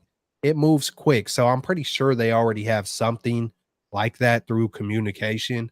I would guess you would, but if not, I hope even that inch of just doing whatever it takes, whether it's communication, schematically, vocally, whatever it is, that's all it is. That's all us 49er fans want, man. And when things are brought up, that could be looked at in a negative light, most of the time it's just to see the team improve and do good, unless you're really just trying to stir the pot for just to be a jerk or, to get viewings or whatever it is. But anyways, I'm gonna just leave it. My final part is just that this is the year where Kyle shows it's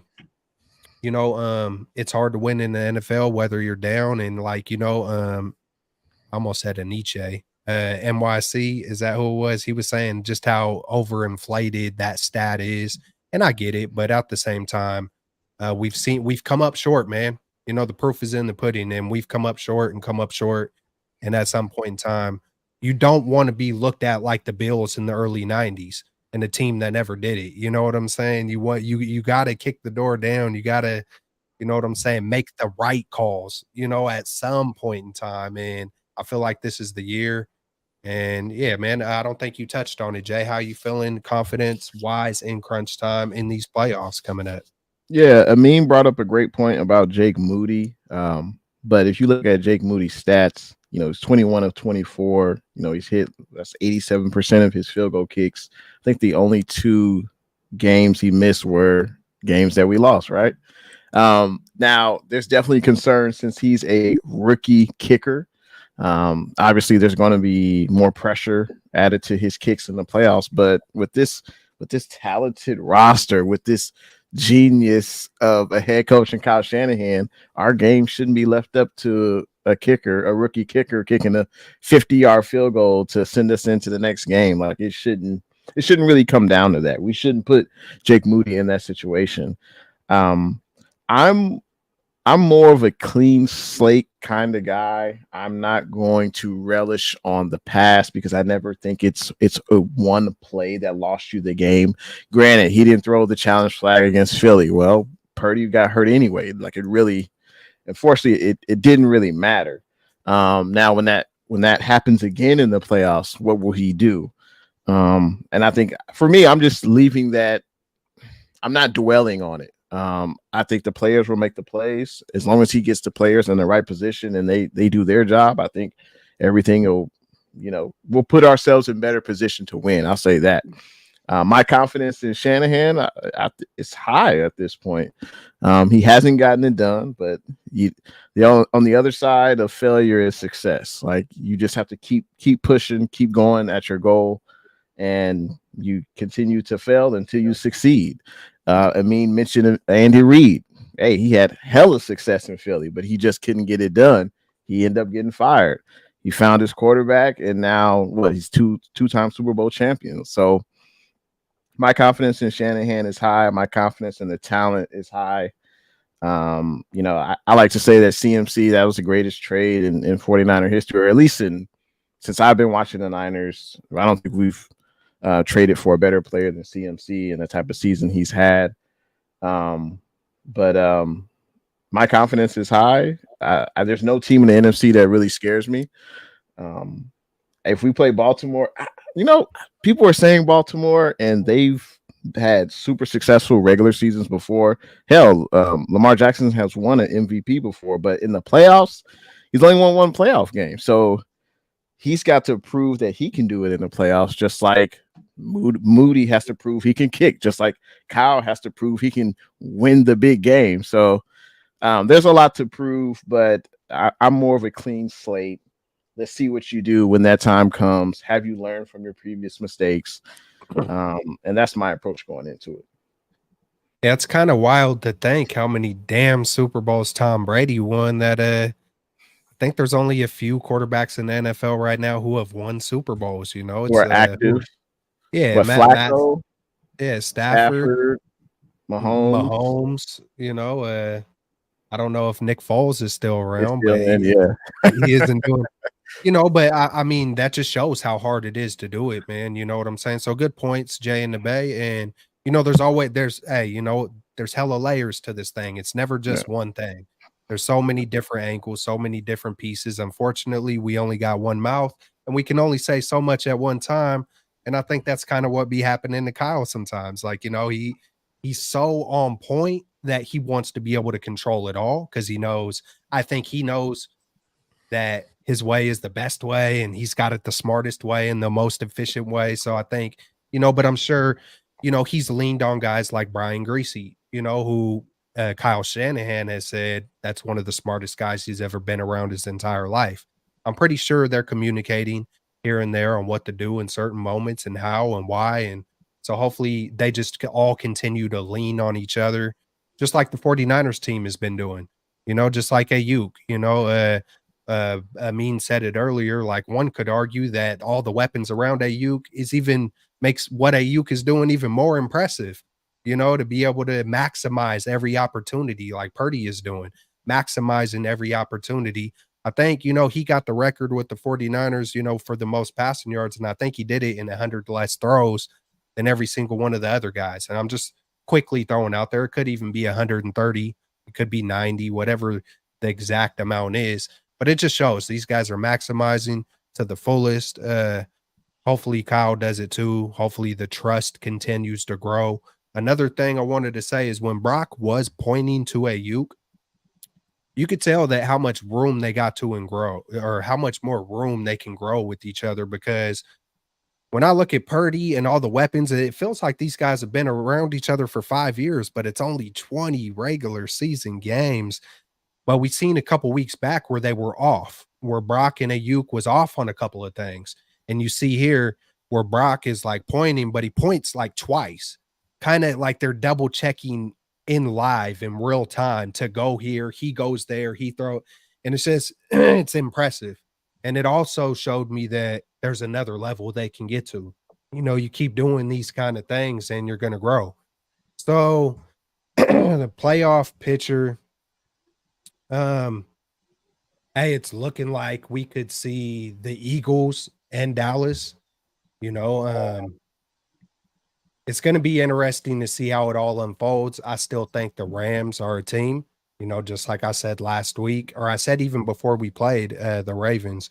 I feel like they're going to be our toughest opponent. Obviously, that's not going to be the case the last week of the season, but I wouldn't want to see them or how should I say this? I don't care who we see in the playoffs, but I wouldn't want to see the Rams. Like I feel like the Rams could give us a tougher game than Dallas and the Eagles. The Lions are probably that's kind of something we haven't seen, so I don't know what the hell to expect. I mean, on the surface, I could be like, "Oh man, we could beat the Lions on every level. We're just a little bit better at every level." But hey, the Lions have shown they could get beat by the Bears, but then they can also, throw up 45 points like it ain't nothing. So that's kind of a wild card type team. What is your guys' thoughts about the playoff picture and toughest opponent? We'll just kind of wrap it all together for the 49ers. Hey, I would agree with you that the Rams, as far as offensively, you look at their running game, Kyron Williams. I mean, where the hell did this guy come from? He's having a hell of a year. I think I want to say, correct me if I'm wrong, but he leads the league in rushing, but he missed 4 games. That sounds crazy, but I think, Yep. yeah. And I looked at it earlier today. It was like Christian McCaffrey had he leads it with 1,400 rushing yards, and then Kyron Williams is 1,100, and he missed 5+ games. Yeah. He was on IR this year. Yeah, so he's having a hell of a year. We know that we struggle at times with giving up those big gashing run plays. And then when you look at Puka Nacua, you look at Cooper Kupp, Tyler Higbee, I think they have the best complement of weapons offensively. And I know Mooney Ward is having, a great back half of the season, but I can still clearly remember when the guy was getting flagged every other play. So, and that can still happen, especially against going up against guys like I just mentioned with the Rams. So, I think they would present the toughest matchup in trying to stop their weapons. I think they have the best, probably, the best NFC running back outside of CMC. They got the best tandem wide receivers, and then Stafford's playing really well.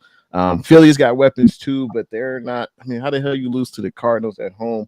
And Jalen Hurts they put up points. I guess their defense is also an issue as well. So I would agree with Kelts though. The Rams probably would be the toughest, especially since they know us. There's obviously familiarity there, since they're in the division. So yeah, I would say the Rams. The Rams are definitely the toughest, but Dax looks good too. He's having a hell of a year. He's he's in the MVP discussion, but I don't think he can do that against the Niners, and we saw that earlier. So, hey, the playoff picture setting up beautifully. Just it's looking like, if it were to end today, the Rams versus the Lions with Stafford going to Detroit. I mean, that's going to be hella cool to see who wins that battle, Goff or Stafford. And man, we might be able to see the Eagles on our home turf and fully break them completely in the divisional round. If the playoffs ended today, that's kind of here. Look, I'll just throw it up real quick. This is what it would look like. And of course, stuff can change, but let me try to find it. Yeah, but Baller, who is the toughest opponent, my man? You We got know, left. yeah, it's a good question, and I got appropriate fear for the teams in the NFC, but I'm really not scared of any of them. If I'm going to be honest, if I were to look at one team and say, I like you guys bringing up the Rams because Stafford and Puka and Cooper, they do have the quick passing game to kind of negate the pass rush. Kyron Williams looked really good, so I get that. I'd probably say, as much as we've owned Dallas, that the defensive line and that defense is really freaking good. They could generate a few turnovers or at least a couple, and then that, turnovers as we've seen on Christmas can be backbreakers. So I would probably say the Cowboys are the team, just with that defense and that pass rush and ability to force turnovers. Deron Bland's picked off a bunch of balls and he's running the other way. That being said, it's like, do I fear Dallas? Like, not really. But if you're going to make me choose one, I would probably go Dallas, closely followed by the Rams.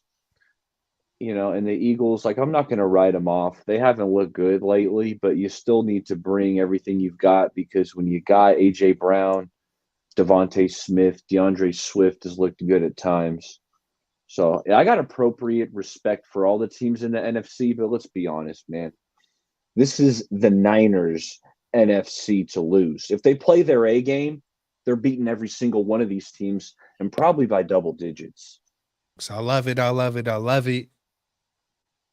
Yeah, it's looking, hey, bro, it looks like, man, I would love that. If I could draw it up the way I would want, just for how the years went, to be able to whoop the Eagles and Dallas again, or even the Rams. Like, at this point, I think the least satisfying win would probably, no win is going to be unsatisfying. How do I say this?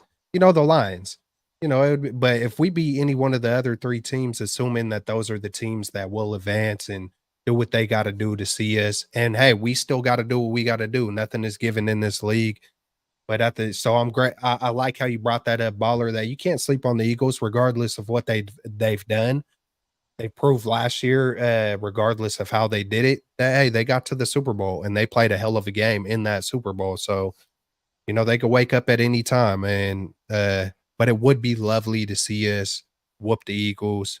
And then, like Debo said to Micah Parsons, be careful. It's going to be worse than 42-10. He said something along those lines. So that would be freaking amazing if that came to fruition, like my man Jay likes to say. But yeah, man, did everybody touch on the toughest opponent? Did it, I mean? I'm gonna go with the Rams number one, but it is close between the Dallas and the Rams. I feel like the Rams offensively with Puka, Cooper Kupp, obviously Kyron Williams, who's been great this year, and the Niners have been struggling a little bit with their run defense. That team, obviously kind of concerns me a little bit, but not too much, right? But obviously a little bit concerned. But you know what? Usually when we do play the Rams, Matthew Stafford has a couple of those interceptions, those back-breaking interceptions, and you're like, all right, and that usually helps the Niners, and the Niners end up pulling it away. But the Rams are definitely. Let's put it like this: I'm not gonna say 1-2, but I would say the Rams are like 1A and the Cowboys 1B, like something like that, where it's like 1A, 1B. The Cowboys with that defense, you obviously have Deron Bland, Micah Parsons, DeMarcus Lawrence, who's underrated. They got some talent over there, so. Obviously, the Cowboys worry me a little bit, but at the same time, that Dallas offense, honestly, I think that Dallas offense is garbage. I really think that Dallas offense is not that good. Even when you look at in the red zone, when they do make it to the red zone, they're not really that good at converting it into touchdowns. That's why Brandon Aubrey, I think is their kicker, has like 30 made field goals this year. So they do get into the red zone. But like watching some Cowboys games this year, I'm like, damn, they can't convert. And maybe it's because I have CeeDee Lamb in my fantasy league. Unless he like breaks away for like a 50-yard touchdown like he did against the Lions and the Dolphins, like I'll get my notification the Dallas Cowboys are in the red zone. CeeDee Lamb is in the red zone, and then I'm like, damn it, another field goal! Like, come on, y'all get there, y'all get my hopes up, and I'm expecting a CeeDee Lamb touchdown. I even got their tight end in fantasy, and I'm like, I'm expecting a touchdown. I got two guys on my team right now, and y'all are kicking field goals. Like, what's going on? But yeah, that offense I really don't think is that great. Regardless of what talent they have, I don't really think that offense is that great. The Eagles, they were still a really darn good team. They looked invincible the first couple of weeks of the season, and then they obviously kind of fell off recently. But who knows, man? Any given Sunday, if your team clicks at the right time and the Eagles start, going back to their old self, I wouldn't sleep on the Eagles. And then the Lions. The Lions have a really good defense, but Jared Goff, I mean, we've beaten Jared Goff with the Rams before. Even though he has good games and he has good stretches where he plays really well, there are stretches where he does have interceptions, where he does make questionable decisions. I'm actually not scared to play the Lions. I'm not worried about them. Even though we haven't played them before, I'm not really worried about the Lions as much because I don't really think Jared Goff is all that. I really don't.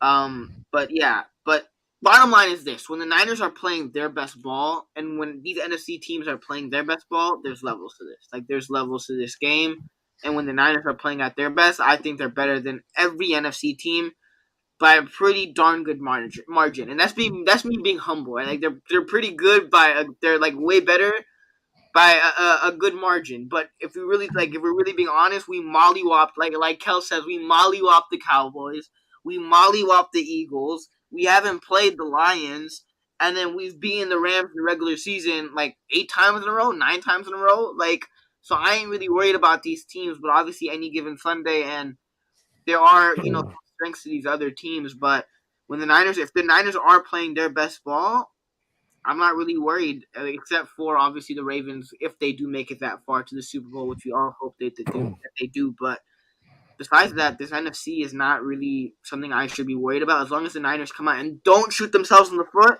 I think we have a pretty easy path to the Super Bowl. And I'll just quickly say on the AFC side, it's obvious with the Ravens. But besides the Ravens, I think the team that I'm worried about the most is the Browns.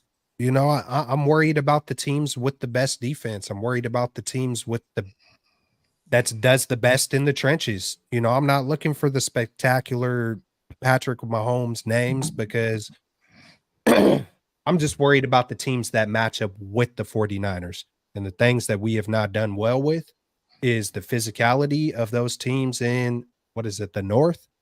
But, with the Cincinnati Bengals, and the Browns and the Ravens and, who's the other team over there that Steelers. We beat the Steelers, though. Yeah, but just those tough teams, those teams that ain't gonna, I feel like sometimes those smart teams and tough teams, well-coached teams, and I feel like someone like the Bills, I could see Josh Allen making a couple of mistakes that are crucial and we could win that game. I could see, us playing a Mahomes and, them dropping a couple of balls, or maybe they don't get a good call from the ref and them crying about it. I could see those things happening with a lot of the other teams or the Dolphins. But, us being able to match their points and us I've seen the Dolphins when they do face tougher teams, it's a lot like us. It feels like they fold, but we don't fold. We're not getting mollywopped. We're just, we've had other issues on top of other teams being physical with us.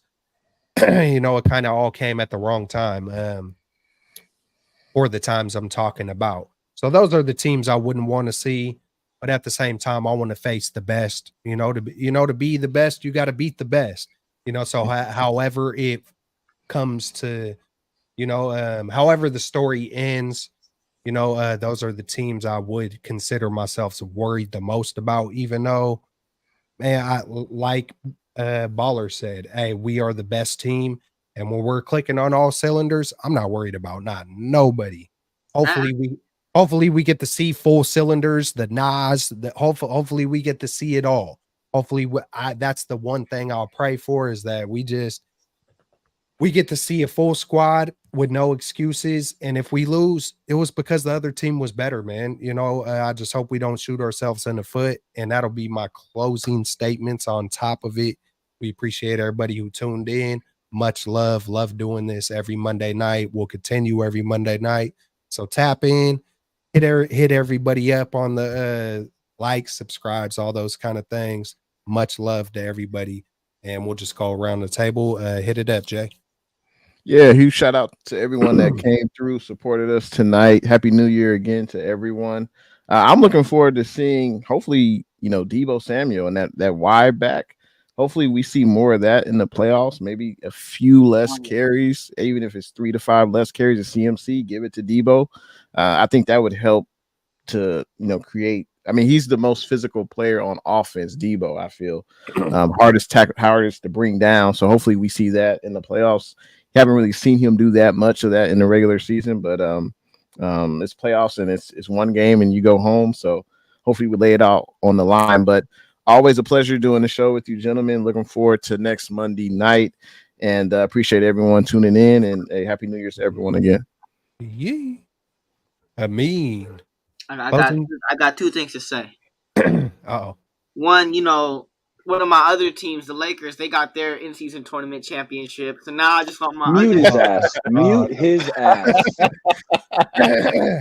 oh no. I don't know why does he always try it? He already knows. Right, now we gotta go 2 for 2. I know Beto. I know Beto's over there laughing. Lakers got it done now. The Niners got to get it done also. And the Lakers, we still got to win the chip this year. Like, I don't care about no. Bro, I'm getting booted. And then lastly, bang bang Niners. Bang bang Niner game, baby. I love it. Yeah, man. Damn Lakers. Thank you, Amin, because he dipped out. He said, "You know what? You ain't taking me off. I'm dipping." Did I do that or he did that? Maybe he did it. I might have did it. My bad. My bad, bro. See, anytime I mention the Lakers, y'all are just like, "Get him out of here!" Just like, out. Zach. All right. So, any thoughts on Zach Wilson? Baller, go. No, I'm kidding. Zach Wilson. Hey, man, there's still a chance. Still a chance. There's a chance. If Sam Darnold goes on to greener pastures, I wouldn't mind. At the minimum, I'm not paying Zach Wilson money. At the minimum, wouldn't mind bringing him in. Hey, learn from Brock Purdy. Sit behind Brock. Lower your ego and learn from Brock. It would do wonders for Zach Wilson. He's Mormon, right? I think Let's Steve get back Young was to these Mormon. Niners, because what I want to say is, this is Super Bowl or bust, fellas. It's Super Bowl or bust. Super Bowl window is right now. The Niners are sitting exactly where they wanted to be. They got the bye. They got home field. It ain't going to be easy. But this team, as I've said, I truly feel like this team is destined to get that Super Bowl, to get that Lombardi trophy. But it's not going to be handed to us. You got to execute. You got to be locked in. You got to be focused. And when this team plays their brand of football with this quarterback we got, with these weapons, with this defense, it's inevitable, fellas. It's about time. The Lombardi's on the way. Keep it up. Hey, fellas, love breaking down the games with you each and every Monday. The chat was live tonight. Thank all you guys for showing up and tuning in. And can't wait to talk to y'all next week. Absolutely. That's all of us, huh? Hey, we all hit it up. Hey, like Amin said, bang bang, Niner. No, freaking- Pop, I thought you were gonna say go Lakers. Now. Like Oh, said, go hell, Lakers. oh, Let him get hell, another one in. hell to the nah. Let All him right, time y'all. out. I mean, Yay! go in the corner. Straight out of the bay. Bang, bang, Even nine. me, hit it up, bro. Bang bang nine. Bang, bang, nine. Bang bang, Niner gang. Hey, man, put a little twist on it, though. Threw the east on it.